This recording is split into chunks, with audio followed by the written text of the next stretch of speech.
last 24 hours. Powered by Yiddish24, provided to you by The Click. Good morning, today is Zayin Kislev Tufshim Pai Vuv, and it's Wednesday, Parshas Vayatzai on Edge.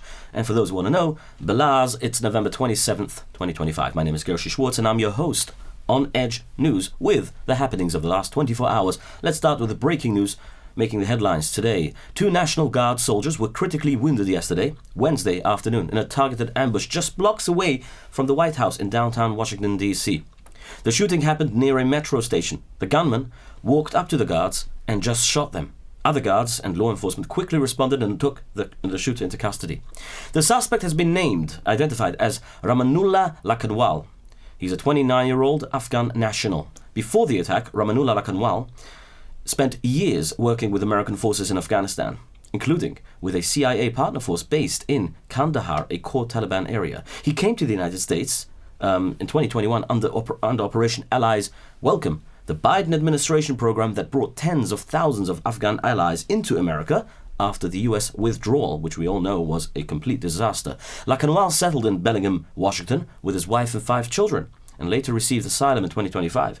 Reports say he had no known criminal record in the U.S., and investigators are still trying to understand what changed between his past cooperation with the U.S. forces and this suspected act of terror in Washington, D.C. yesterday. He was wounded during the incident and is in the hospital. The 2 wounded soldiers were part of a deployment of West Virginia National Guard troops that was sent to Washington this year under Trump's Federal Crime and Immigration Enforcement Initiative. President Trump, who arrived yesterday in Florida for Thanksgiving, gave a press conference last night. He called the shooter an animal and promised that he will pay a very steep price. He also said, "We must now re-examine every national that entered in our country under these lawless, reckless immigration laws of the previous failing Biden administration." The federal government announced more security deployments to reinforce the capital. 500 more National Guard soldiers were ordered to D.C. to reinforce the existing force of about 2,200 troops. Also, authorities said they are treating the attack as a possible act of terrorism. Trump is directly blaming what he calls Biden's failed immigration policies for this attack. He says the shooting shows the danger of the Biden-era Afghan resettlement and disastrous immigration system. On the other side, Biden's ex-account, well, I don't know if he posted it, but his account definitely posted a message this morning saying that he and Jill are condemning the attack, praying for the wounded National Guard members, and thanking law enforcement, obviously. The 2 members of the National Guard are now in hospital, fighting for their lives after being shot. Florida Attorney General Pam Bondi said that law enforcement is preparing the harshest possible charges against the suspected shooter. Right now, she said, they are looking at minimum life in prison with terrorism charges. If either of the soldiers dies, Bondi says, we will do everything in our power to seek the death penalty against this monster. Let's talk about the biggest thing that keeps many of us from getting real work done. And no, this is ad 2 on the premium ad one, sorry. That one, yeah, sorry. The biggest thing that keeps many of us getting real work done and spending more time with our families is the news. We want to know what is happening, especially in times like these. And instead of working, we spend many hours a day browsing, listening, and searching. On Edge News is built to fix that. Once, or maybe twice a day, for about 15 minutes only, you get everything you need to know, like a daily newspaper that is fully up to date. No headlines. The full story, with the important details, obviously, clean and a direct way. On Edge News is powered by Yiddish24. We give it in Yiddish. We broadcasted this news segment in Yiddish for the last more than half a year almost. We're up to the 127th episode today, I think, or 28th, I think. And also on Kol Mevaser, which you can find on the hotline of the famous Kol Mevaser hotline, 118 from the main menu, and obviously between the Hakol Bakol section, which is a very popular section. Hundreds of thousands of people call in there a day. And we reach our show nearly 60,000 Yidden, B'li and Horror every single day. Clean kosher news with all the pitchofkas, no extra noise, just real news you can rely on. And today, the English edition is brought to you by The Click. Yes, the LakewoodLuach.com, the trusted sources for minyanim, eateries, and local updates across Lakewood. So let us be on edge with the news so you don't have to. Be on edge, I meant to say, like in literal term. Okay, an unidentified drone hit the Khor gas field in Iraq last night. The strike hit storage tanks at the facility, causing a large fire and forcing an immediate shutdown of operations. As a result, all gas supplies from Khor to power plants across the Kurdistan region were cut. that caused a collapse of roughly 80% of the region's electricity supply, knocking out power for millions. This was a deliberate attack on Iraq, but as of now, nobody knows who did it. Iraqi Prime Minister Mohammed Shia al-Sudani called it an attack on all of Iraq. He ordered a high-level investigation committee to find out who was behind this. So far, no group has claimed responsibility, but Kurdish officials in the past have blamed Iranian-backed militias for similar unclaimed drone attacks on Khor Mor and other energy sites in the region. So many are looking in that direction again, even though it is not confirmed yet. Let's talk about what is confirmed. Your business. Protobyte is there for your business when you need to combine all your forces under one roof, so to speak. So basically, if you build a website, that's one thing. But if you have a system running for your Salesforce, CRM, data tracking, whatever it is, you want to be able to have it all built under one roof, custom-made for you. Protobyte has that ability with all the AI technologies and all the automation. They can build it for you, exactly what you need. Call them on 347-354-1237. That is Protobyte, 347-354-1237. Okay, the Hong Kong fire death, we reported it yesterday here. The fire death toll in the apartment building is going up. Right now, 55 are reported already dead and hundreds are still missing. One of the deadliest fires in Hong Kong history happened on Tuesday. I'm going to repeat it again for those who didn't hear the story yesterday. And 55 people were killed, including a firefighter, and almost 300 residents are still missing in the wreckage. They were trapped in the building, literally. In the Tai Po district, a massive fire ripped through a high-rise residential complex, trapping families inside burning towers for 2 days. The fire reportedly started on bamboo scaffolding outside the buildings. They have bamboo scaffolding in Hong Kong, but it was fueled by illegal, flammable styrofoam and cheap netting that turned the homes into a torch, literally. Police say the construction company cut corners. They wanted to do it the cheap way. They found flammable materials that should never have been there, which caused the fire to spread uncontrollably. 3 men from the construction firm have already been arrested and are facing manslaughter charges for gross negligence. Firefighters are still battling hot spots and searching through the charred remains, but the heat is so intense it is slowing them down. IDF troops shot and killed a Palestinian attacker in the northern Shomron area today after he threw an explosive at them. The army says no soldiers were hurt, and after shooting they found several more bombs inside his car and destroyed them. The man was named by the Palestinian Health Ministry as Osama Yasser Muhammad Kumail. Local reports say he was shot near a cafe in Kabatiya and later died in the hospital. At the same time, the IDF carried out a large operation in the area, arresting around 60 people linked to terror activity. The local mayor was briefly detained and then released, obviously. Israel has handed over bodies of 15 Palestinians, one day after Hamas returned the remains of an Israeli hostage. This is part of the US brokered ceasefire deal from last month, whose first phase is now slowing down while violence still continues in the Palestinian areas. Hamas says it will also return the bodies of 2 more hostages, one Israeli and one Thai national, which happened yesterday, but claims the heavy damage in Gaza is making recovery difficult, while Israel says Hamas is dragging its feet. I think they say that they're continuing to dig out for more hostages besides the 2 that were released and identified yesterday. Mediators from Turkey, Qatar and Egypt met in Cairo to work on the second phase of the ceasefire. Hold on a second. Well, what's the detail? Okay, it's fine. All right, no problem. About the hostages, they returned all of them already? They're not returning to search for more? Okay, fine, it's fine. All right, I'm just some information about the news. Okay, in Rafah, Gaza, channels have named another Hamas terrorist who surrendered yesterday. His name is Ma'atzem al-Shair. Online, many Gazans are now admitting that the IDF really is killing and arresting Hamas men there, and that it is not just invented stories from Israel. Reports say Tariq al-Shawei and 3 others also surrendered in Rafah and were passed from Yasser Abu Shabab's people straight into the IDF hands. Hamas is shouting about a brutal crime and a violation of the ceasefire and calls these men heroic fighters, obviously the ones that were captured. And here is the simple answer. If they want to live, they should raise a white flag, drop their weapons and surrender. The Red Cross can visit them in prison afterwards. Okay, Iranian opposition channels say a group of Iranian Air Force officers have announced that they are breaking with the regime. In a video, men in uniform burn pictures of Khomeini and Khamenei, or Khamenei and Khomeini, whichever one, who cares, what's the difference, and pledge loyalty instead to Reza Shah Pahlavi, the Shah, and well, obviously, he's in exile right now, right, as we know, and we already heard of him beginning on Edge. I reported about him saying that people of Iran should rise up make an uprising against the regime, and the old lion and sun flag of Iran behind them, obviously. These outlets claim this is part of a growing wave of open defections and refusals inside the army and air force, but this is not confirmed by official Iranian sources, obviously. I hope they're safe, and I hope they will be able to do what they need to do, because the regime is really causing a lot of trouble in that entire Middle East region. Hezbollah is getting hit hard tonight in southern Lebanon as Israeli fighter jets strike their sites. Prime Minister Benjamin Netanyahu is said to meet with ministers and top security officials to discuss what to do next on Lebanon.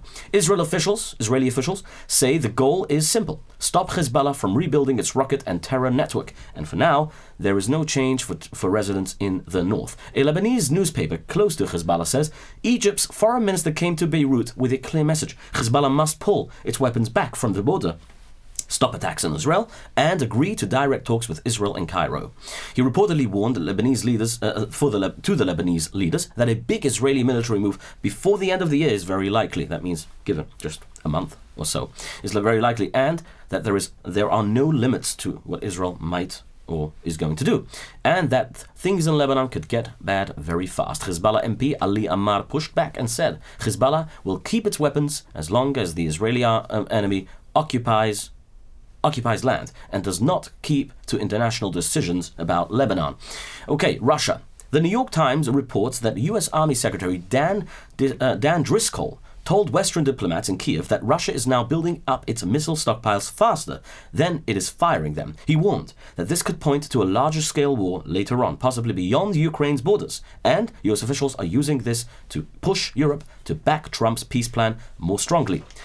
At the same time, Putin is saying he is ready for serious peace talks. He says a draft plan worked out between the US and Ukraine could be used as a basis for a deal, and that he believes Washington is starting to take Russia's demands into account, but that there are still things to discuss when a US delegation arrives in Moscow next week. He said that some people want the war to go on until the last Ukrainian dies. He added that Russia is ready for that if needed. He also said Russia will bring up American preparations for nuclear tests in talks with the United States, and complained that new U.S. sanctions on Russian oil companies are destroying relations between Moscow and Washington. On the ground, he repeated his basic demand: fighting will stop only when Ukrainian troops pull back from the areas they now hold. UK Finance Minister Rachel Reeves is trying to defend herself after she raised taxes by £26 billion, that's English currency, in her first budget. She says it was not to expand welfare, but because the economy is doing worse than expected and the government needed the money. Her budget got rid of the rule that had limited child benefits to 2 children per family. The UK is now facing one of its highest tax burdens since World War II. Let's talk about what your business is suffering from. The burden of running a business. You need a guide. You need a business coach, a consultant. David Wanounou. David Wanounou is a good friend, and he's an ish chesed, I would say. So you can call him if you need your business to get back on track or to start a new business and you need ideas. This man has experience with building several, or I'd say hundreds of companies putting them back on their feet, making money. Call him 844-414-8100. That's David at thetrepperplan.com. David Wanounou. The Trepper Plan. The Georgia election interference case against President Donald J. Trump has been thrown out of court. A judge dismissed the charges, ending the final criminal case linked to Trump's efforts to challenge the 2020 election results. This makes it the third case dropped since Trump won the re-elections last year. He's already in office almost over 10 months. Prosecutors had charged Trump, accusing him of leading a criminal conspiracy to change the election results. Several close Trump allies were also in the case, including Rudy Giuliani, the previous New York mayor for those who remember him, and former chief of staff Mark Meadows. With this ruling, all major criminal cases against Trump from the last election cycle are now closed. In other news, Trump posted on his platform, Truth Social, that the New York Times did a hit piece on him, and said that its reporter Katie Rogers is a third-rate reporter who is ugly both inside and out. The post came after a Times article questioned his stamina and schedule. He's saying his domestic travel and public events have dropped and that he may be losing energy. Trump pushed back hard. He insisted he has never worked so hard in his life and, of course, boasted of a perfect physical exam and comprehensive cognitive test, never been done before, an MRI result that they've never seen before, and called the Times a cheap rag and an enemy of the people. Trump made sure that everyone read the article, even those who never heard of it. Prosecutors in New York say they took down a major package theft ring that was stealing electronics straight off people's porches. 14 people were indicted for running what officers called a sophisticated porch pirate operation that hit dozens of towns across Long Island. They say that the group got hold of FedEx tracking data, including names, addresses, and package contents, and used it to grab deliveries the moment they arrived. Some of the drop-off addresses were fake. The suspects would send runners to scoop the boxes, then bring the stolen items to stash houses in the Bronx. Police have found over 200 new phones and more than $100,000 in cash. The charges include enterprise corruption, grand larceny, identity theft, and robbery. A man in California has been charged with planning to bomb multiple shuls, chas v'shulam. Shem Yishma v'yatzel. Police say the suspect, with the last name King, posted online on August 28th that every shul within 20 miles of his home he plans to blow up. He then wrote again that this was a real threat, not a joke. Investigators say he also searched online for addresses of shuls near him, which made the threat even more serious. Baruch Hashem, police tracked him down quickly, arrested him, and say they stopped an immediate danger. Baruch Hashem, see, Mam Hashem Meichem Tzaddik. Mamdani will decide if he deserves a raise. Of course he will.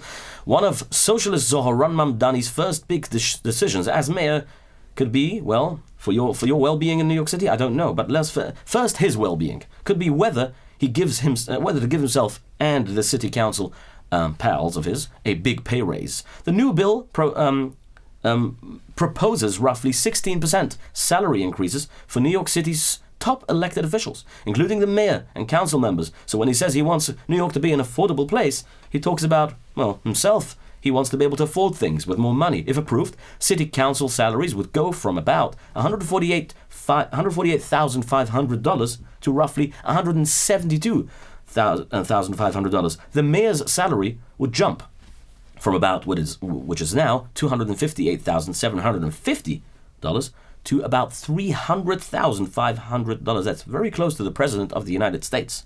The plan also would raise pay for other top posts: public advocate, borough presidents, and the city comptroller. Because of lame duck rules, the council cannot vote on it immediately. So the measure lands on Mamdani's desk when he officially takes office on January 1, 2026. That puts him in a politically awkward spot. Obviously. Well, now we all know why he has many friends. Adolf Hitler just won the election. No, Raboisai, you are not living in the 1930s, and no, you're not back in time. Nothing happened to you. I promise you, you're okay, and I'm okay. It is indeed 2025, and yes, Adolf Hitler won the election in his country, Namibia. For those who don't know what Namibia is, I will tell you soon. Adolf Hitler, his name is Uunona, or Uunona.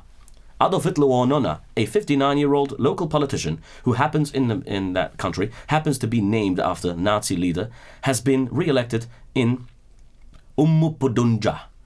Okay, it's in Africa somewhere.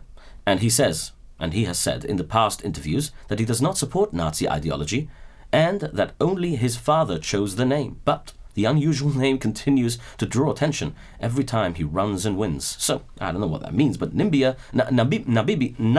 the country that he won the election, was once a German colony, German southwest of Africa, from 1884 to 1915, before the Second World War. German cultural influence remains in names and places, well, in that region. So it's very interesting.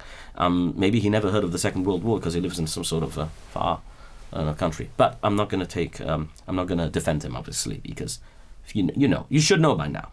A Yid from Borough Park just won one of the biggest prizes in the New York lottery. Now, I would not usually mention his name, but as the New York policy, when somebody wins a lottery or scratch card, their name gets publicized. And then he went on to Kol Mevaser, had an interview with the Kol Mevaser interviewer. His name is Suchi Klein. He's a special Jew, special Yid. Bought a scratch card, a scratch-off ticket at N07 Grocery on 18th Avenue in 61st Street in Brooklyn, and walked away with a jackpot. Well, instead of he walked away, left his bottle of water, and walked away with a jackpot of $10,000 a week for life. That's a kind of game. The game guarantees at least $10 million in total winnings. For life, obviously, right? So, but Suchi took the one-time lump sum. You can do that. You could choose that. After taxes and withholdings, he received a total of $4,372,000. He said he bought the ticket right before Rosh Hashanah. Just popped in for a drink. Bought one ticket, won $20. Then he bought another one, and that second card changed his life forever. He said he was so shocked, left his water bottle behind in the store. Like I said before, Suchi worked for years in event halls, where he still worked like a terrace of Frum, and still works in other simcha halls. He says he believes this was a gift from Hashem for the chesed he quietly does all the time. He is an Ishbal Chesed. Even though he preferred to stay anonymous, the story came out, and now he says he's glad because he can publicize the nace. He plans to keep working and continue his avodas hakodesh, which is doing Chesed. He wants to help people save smartly and maybe buy a house with this money and help his family. He added, again, we have to think about it. $4 million is a very nice amount of money to help a family of kids in our generations, obviously. You know, we know the money and everything. The houses are crazy expensive houses. You can buy for a family is over $1 million today. And Baruch Hashem, Hashem helped him, you see. So if you daven to Hashem, that's what he said yesterday. He davened to Hashem and Hashem answered his tefillas. So anyone who needs help should learn from him what he was a tumim, ish tumim, with a minna. Just believed in Hashem. Then he added, he was already a happy person before, so money doesn't buy happiness. He also added that. He made sure people should remember that. Money does not buy happiness. You have to be happy from your own. Anyway, so let's talk about Arrive Express. When you go with Arrive Express, you're always happy. 845-622-1111. That's in the upstate region here, Monroe, upstate New York region. 845-254-1111. That's in Monroe. The one that I said before is in Muncie. You'll always be a happy man, a happy person if you take a taxi from Arrive Express. Reliable, safe, and always trackable and fast, obviously. YS Capital Group. Now, if you take that money and you want to invest it, I'm joking, I'm not talking to him, but anyone who makes a nice amount of money in the lottery should know it's better to always buy investments. And if you don't have the kind of money and you want to borrow the money, don't worry about it. You don't have to go and scratch your head if you didn't get a scratch card, and didn't win like this Choshev you did. But if you didn't, you can go to YS Capital Group, 718-831-2168, and they will make sure you get the loan for your investment, and you'll make your money. Hashem helps, in all different kind of ways. Okay, Shawama Delight. And if you're very hungry after hearing this news, stop into Shawama Delight, which is in Muncie, exit 14, 845-272-0011. Call them before order your Shawama. Come in, sit down, make a bracha, and then and mention on Edge for a good discount, I don't know, maybe yes, I'm not sure. He said he gives a free drink for those who come in. SDNY, the store, free delivery. That's Shawama Delight. Historic facts of the day on Edge, brought to you by The Click. Okay, so today is Zion Kislev. Okay, on the 7th of Kislev, King Yehoiakim burned the Sefer Torah in the year 603 BCE, and Chazal established this day as a fast day, as written in Megillas Tanis. In modern times, the 7th of Kislev is known to a lot of people as Armistice Day. I think, yeah. Pronounce it well, I think, of the 1918, the end of the the First World War. Historians estimate that more than 1.5 million Jewish soldiers served in the various armies, and about 170,000 of them were sadly killed. In 1962, the Ego's boat sank off the coast of Morocco as 42 Jews tried to immigrate to Eretz Yisrael. Their remains were finally brought to burial in Eretz Yisrael 31 years later, on this same date, Zion Kislev. So the Yortzat today, may their memory be a blessing for all of us. Today we mark the death of King Hordus HaMelech. He ruled Yehuda, Judea, as you know in English, with fear. People hated him for his cruelty. But he builds the second Beis HaMikdash as well, as Chazal say. He built also several famous sites like Metzada, and also Herodion, known to all in English, Herodium, and also the Caesarea. His biggest project was rebuilding the second temple, Beis HaMikdash, and he expanded Har HaBayis, obviously, into a huge platform. The Koisel Hamarovi, we all know today, is also part of that. Now, Hordus built the temple to win favor with, that was part of what he built. Hordus obviously built the second Beis HaMikdash to win favor in the Chachamim, and later on he killed many of their friends. It didn't change how people felt about him. Still, The Chachamim say, he who has not seen Hardus's Binyan Hardus, the Beis Hamikdash Sheni, has never seen a beautiful building like that. In other news, let me say this: may we all merit to see the temple rebuild very, very soon. Beis Hamikdash, the third Beis Hamikdash. And with that, my friends, thank you so much for joining me on Edge, and have a wonderful day. Your daily report of the news of the last 24 hours, powered by Yiddish24, provided to you by The Click.